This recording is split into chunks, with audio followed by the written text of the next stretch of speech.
Axis bank personal loan के लिए अगर आप लोग एलिजिबल नहीं हो पा रहे हो या फिर axis bank personal loan online apply करना हो या उसका पूरा डिटेल जानना हो तो आज का ये वीडियो आपके लिए बहुत ही इंपॉर्टेंट है, क्योंकि इस वीडियो में हम स्टेप बाय स्टेप देखेंगे कि axis bank personal loan online apply कैसे करना है, उसे अकाउंट में क्रेडिट कैसे करवाना है, एक्सिस बैंक पर्सनल लोन का फीचर्स बेनिफिट क्या क्या है, 2024 का लेटेस्ट रेट ऑफ इंटरेस्ट क्या है, एक्स्ट्रा चार्जेस क्या है, एलिजिबिलिटी कैसा होगा।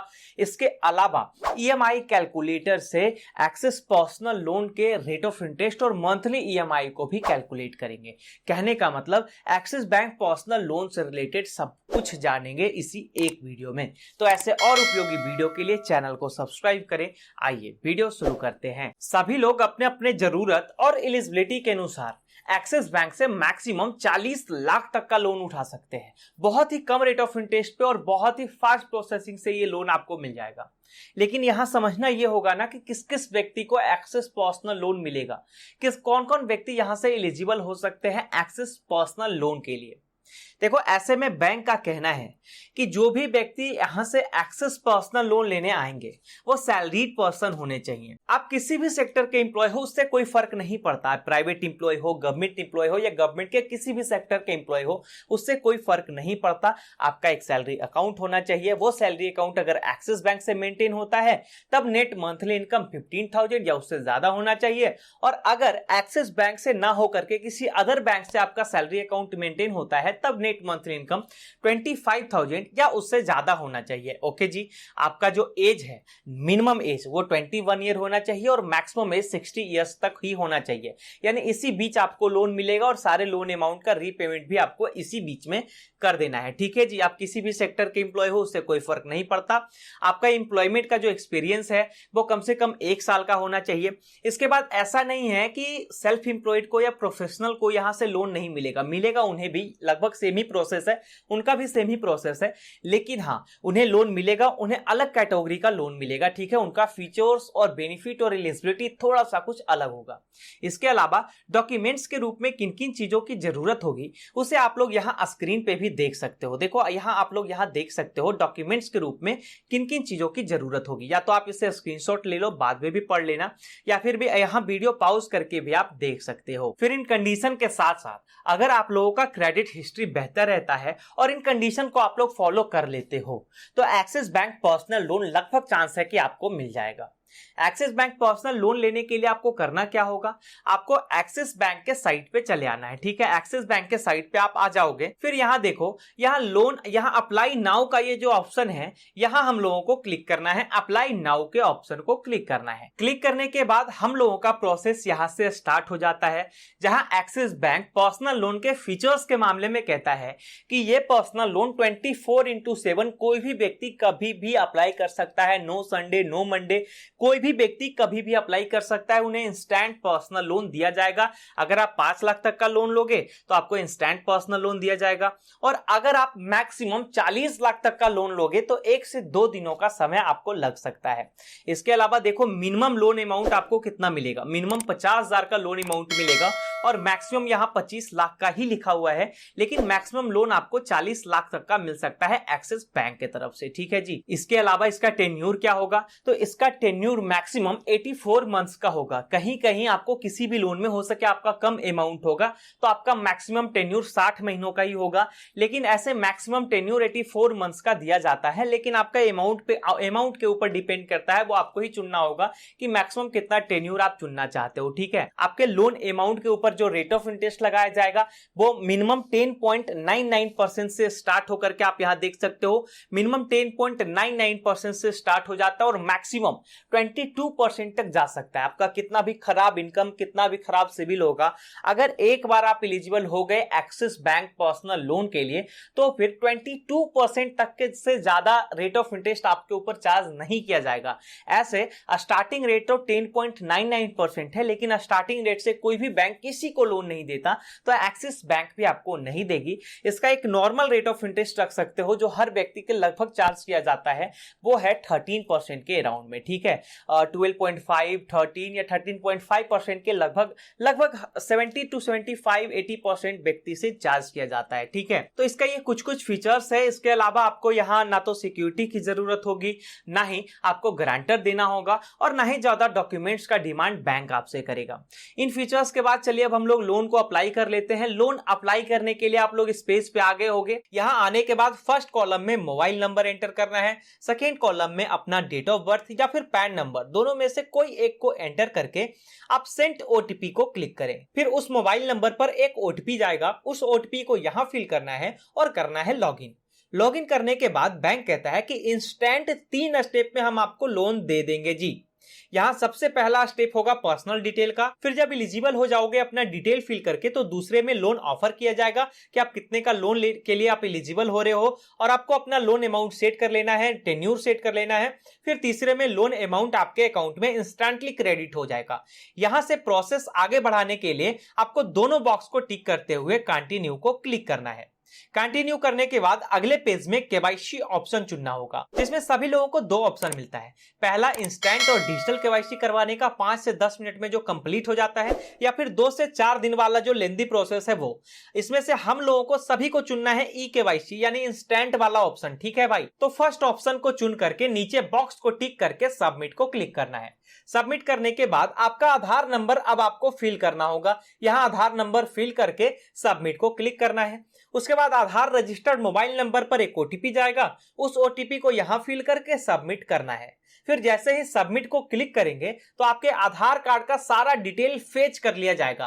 अब ये जो इतना डिटेल है ना, जैसे कि आपका नाम, डेट ऑफ बर्थ, जेंडर, ये सब कुछ ऑटो फिल हो जाएगा, आपका एड्रेस सब कुछ ऑटो फिल हो जाएगा भाई। अब आपको ये सब फिल करने की जरूरत नहीं पड़ेगी। अब जो बचा हुआ डिटेल है ना, जैसे कि पैन नंबर, यहाँ ये जो कॉलम है पैन नंबर का, ये पैन नंबर का खाली कॉलम में अपना पैन नंबर फिल कर देना है। फिर ऑक्यूपेशन कि आप सैलरीड हो या सेल्फ एम्प्लॉयड। भाई मैं जिसके लिए लोन अप्लाई कर रहा हूं वो तो सैलरीड पर्सन है, लेकिन अगर आप सेल्फ एम्प्लॉयड को क्लिक करते हो तो इन सभी कॉलम को फिल करना होगा। जैसे बिजनेस कितने साल का है, दूसरे में बिजनेस का नाम क्या है, उसी तरह से ये सारा कॉलम आपको अच्छे से फिल कर लेना है और बॉक्स को टिक करके आगे बढ़ना है। लेकिन यदि आप सैलरीड पर्सन हो और आपने सैलरीड को क्लिक किया है तो इन सब कॉलम को फिल करना होगा। जैसे आपका बैंक अकाउंट, जो सैलरी अकाउंट है वो किस बैंक में है, ये सब अपना ऑप्शन सब कुछ चूज कर लेंगे। फिर लास्ट मंथ का कितना सैलरी आपके अकाउंट में आया वो लिख देंगे।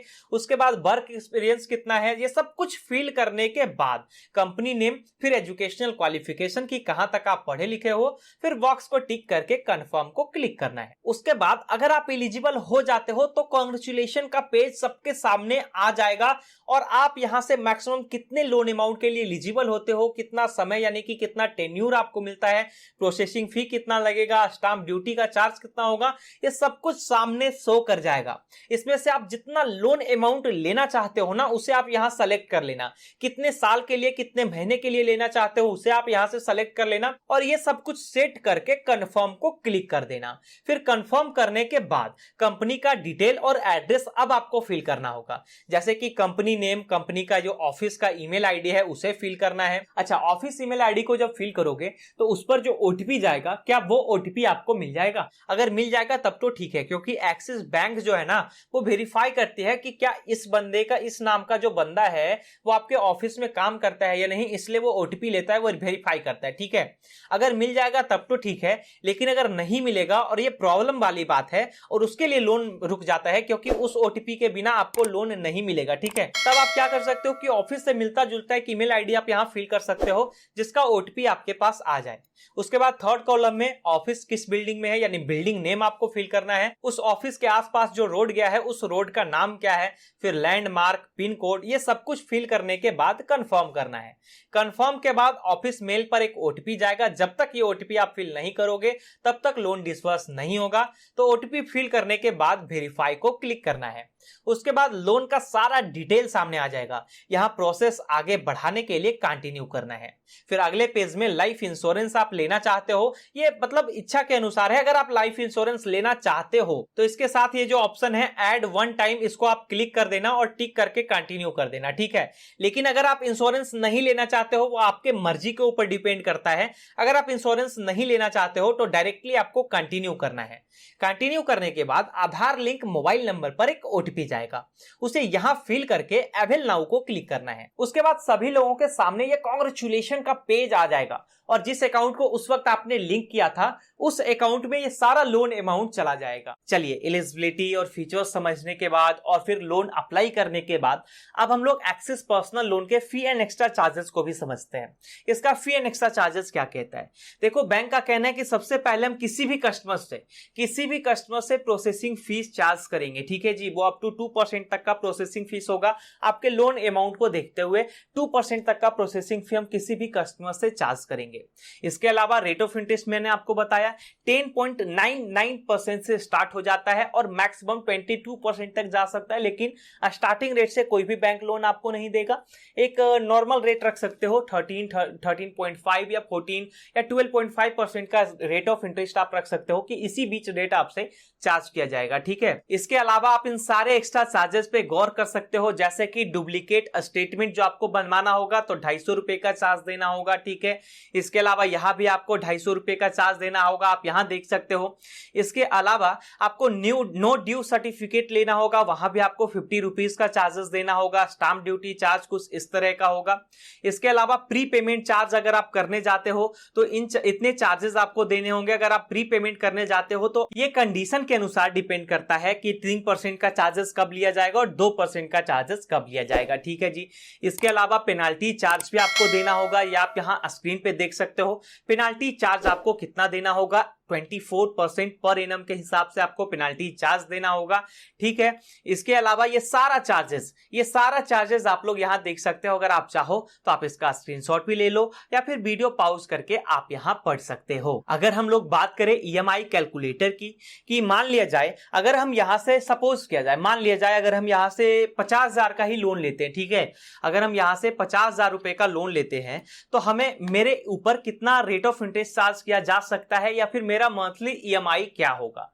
देखो, अगर आप 50,000 का नॉर्मली लोन लेते हो, ठीक है। अगर हम टेन्यूर रख देते हैं 12 मंथ्स का, चूंकि कम से कम 12 महीनों का टेन्यूर तो आपको चुनना ही होगा, तो अगर हम 12 मंथ्स का टेन्यूर रख देते हैं और रेट ऑफ इंटरेस्ट हम रख देंगे 13%, ठीक है। 13% का रेट हम रख देते हैं तो फिर देखो हर महीने का ईएमआई आपका होगा 4466 रुपए, यानी 4466 रुपए का आपका मंथली ईएमआई होगा और इस तरह से ये रीपेमेंट आपको कर देना है। अगर हम 50,000 का लोन अमाउंट ना लेकर के अगर हम मान लिया जाए 1,35,000 रुपए का लोन अमाउंट लेना चाहते हैं, ठीक है, एक्सिस बैंक से 1,35,000 का लोन अमाउंट के लिए हम एलिजिबल होते हैं, उतना लोन हमको लेना है, ठीक है, 1,35,000 रुपए का।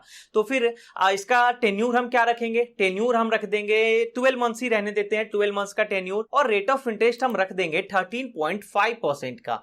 13.5% का रेट ऑफ इंटरेस्ट रख देंगे तो फिर हमारा हर मंथ्स का ईएमआई जो होगा वो 12,090 रुपए का होगा, यानी 12,090 रुपए कर करके 12 महीने तक हमें टोटल बैंक में जमा कर देना है 1,35,000 रुपए, और उसका जो इंटरेस्ट बनेगा उतना, ठीक है। इस हिसाब से आप यहां देख सकते हो कैलकुलेट करके। उसी तरह से एक दो और एग्जांपल हम लोग देख सकते हैं जी, कि मान लिया जाए 2.5 लाख का लोन अमाउंट, 2.5 लाख का लोन अमाउंट अगर कोई व्यक्ति यहां से लेता है और उसका रीपेमेंट टेन्यूर हम रख देते हैं 30 मंथ्स का, 30 मंथ्स का रीपेमेंट टेन्यूर रख देते हैं और इंटरेस्ट रेट रखेंगे 13.5% का ही, तो उस हिसाब से आपको 9,865 रुपए का जो ईएमआई होगा वो आपको बैंक में देते रहना है अगले 30 महीनों तक, और इस तरह से टोटल 2.5 लाख रुपए और उसका इंटरेस्ट बैंक में जमा कर देना है 30 महीनों में, ठीक है। इसके अलावा हम लोग लेकर के चलेंगे जी 5,30,000 रुपए का, 5,30,000 रुपए का हम लोग अमाउंट लेकर के चलेंगे कि अगर कोई व्यक्ति 5,30,000 रुपए यहां से लेता है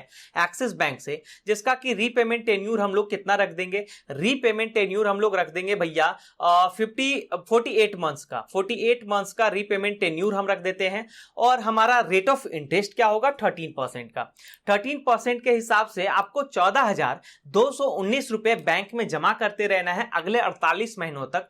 तब जाकर आपका 5,30,000 रुपए और साथ में जो इसका इंटरेस्ट बनेगा उतना आपको जमा कर देना है। इस हिसाब से अगर हम लोग 10 लाख रुपए का लोन अमाउंट देखें कि भैया हमें 10 लाख रुपए का लोन अमाउंट चाहिए, ठीक है, 10 लाख रुपए का लोन अमाउंट चाहिए, तो फिर इसका रीपेमेंट टेन्यूर हम लोग क्या रखेंगे 60 मंथ्स का रीपेमेंट टेन्यूर हम लोग रख देते हैं कि 60 मंथ्स तक हमें 10 लाख रुपए का लोन चाहिए, ठीक है। इसका रीपेमेंट टेन्यूर हम लोग ने रख दिया 60 मंथ्स का।